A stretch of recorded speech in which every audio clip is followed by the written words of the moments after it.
Silent Hill, here we go. Really good film. 21st of April 2006.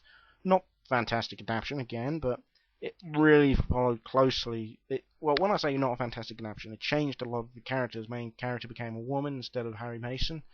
It tied in a bit with Sean Bean, although I know that was only tied in because the movie people told the director that it didn't have enough male cast in it, so you basically had an entire male cast for the sub-story.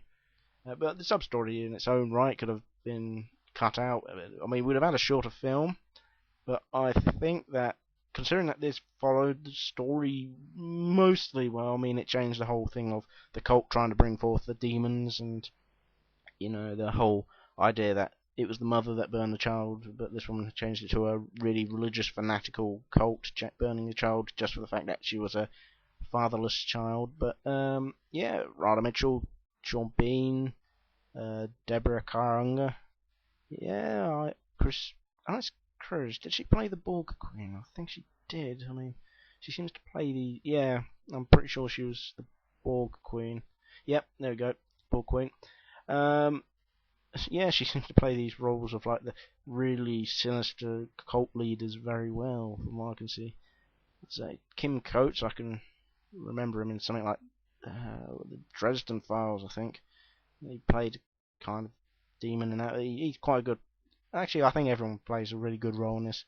I mean, and it also didn't cut back on the violence. It didn't hold back on much, as I say. It just changed the characters a bit, but it kept the main story. So, I mean, this is probably, I'd probably say it's my favourite of all the adaptations so far.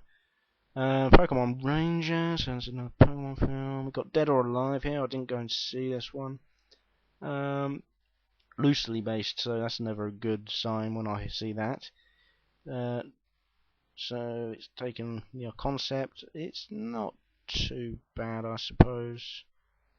I mean, I've not seen it. Apparently, it's better than most video game adaptations. I might get round to watching it when it comes on television at some point. It's not a film I'm going to go out and buy, though. I mean, it's not Teenage Mutant Ninja Turtles or anything like that. So, Animal Crossing, the film. That's got to be a Japanese-only release. If I've seen anything. Right, yeah, it's a Japanese-based anime film released. Yeah, I'm guessing. Yep. So straight to no, it wasn't straight to DVD. Sorry, 16th of December 2006, July. 16th July. 2006, December 16th. So it was just purely a Japanese release. So I can't really tell you much about this one. No plan for foreign releases, probably because it won't be that good. We won't get it.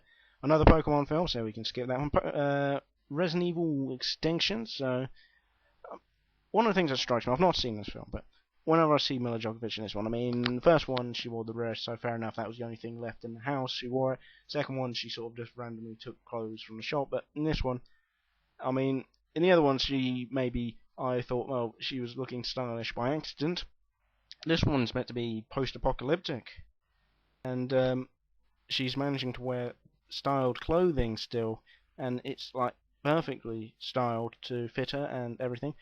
And I'm thinking, this is meant to be post-apocalyptic, so where the hell has she managed to get all this stuff from to make herself look look stylish in the middle of a zombie apocalypse? Well, I think it's a zombie apocalypse anyway. As I say, I haven't seen the film, but that's the idea the film's given me so far.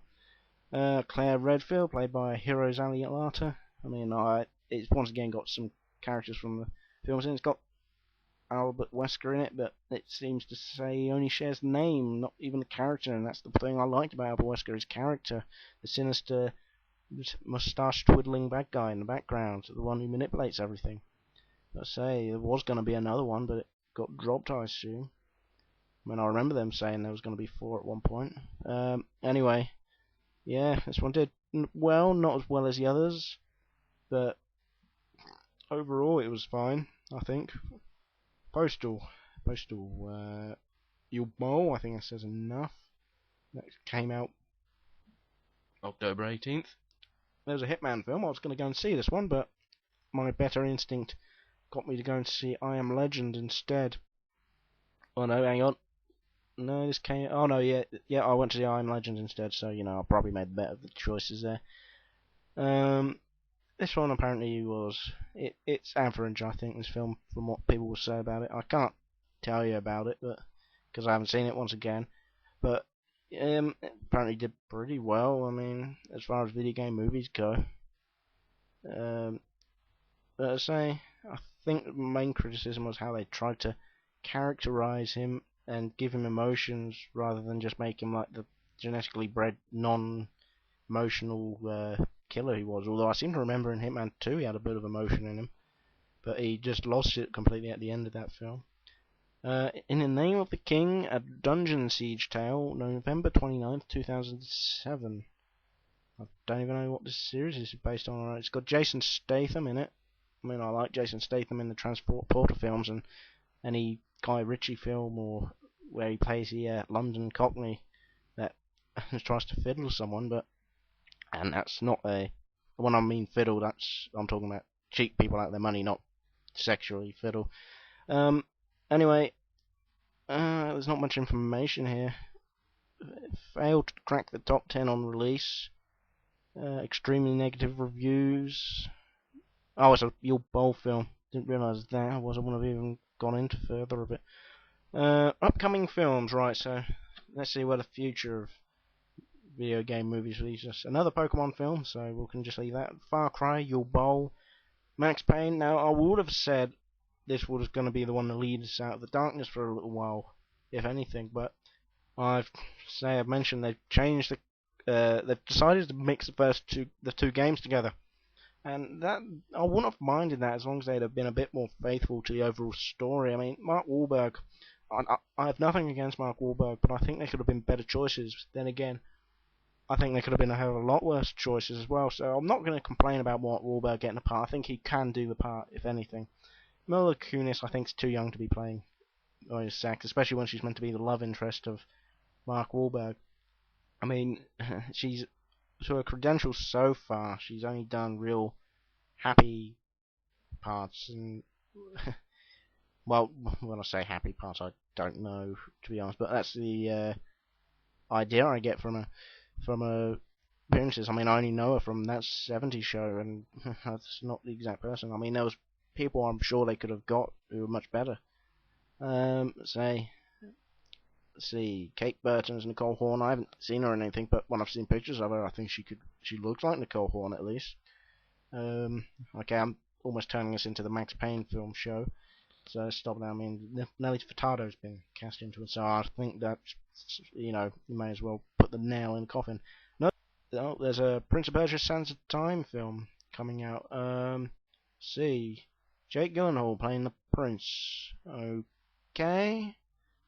I think that's just possibly destroyed everything. Although, if they're going for the original idea, the prince wasn't actually from Persia in the original game, from what I remember. So it may actually still turn out to be quite good. I mean, I've only played the Sands of Time, and I've just looked, and this is actually meant to be based on the Sands of Time. So, no, I've strayed away. Unless they're going to make him up, but I think they could have been better off casting someone who's actually looks like they're from the area at least. I mean, yeah. Gemma Anderson playing the princess that he chases after. Ben Kingsley. I mean, Ben Kingsley, as much of an arrogant sod he is a good actor in some parts, and he could play the Vizier very well. If he's playing the Vizier, that is. I mean, he's listed here as Nizam. So if it's like the Vizier character, I won't mind too much. He could play that. I mean, I haven't seen too much of this one in the trailers or anything yet, but I think that's going to be another. It could have been better. Tekken. Well, there's not a lot of people I know here on the list, so that may be better for it than worse.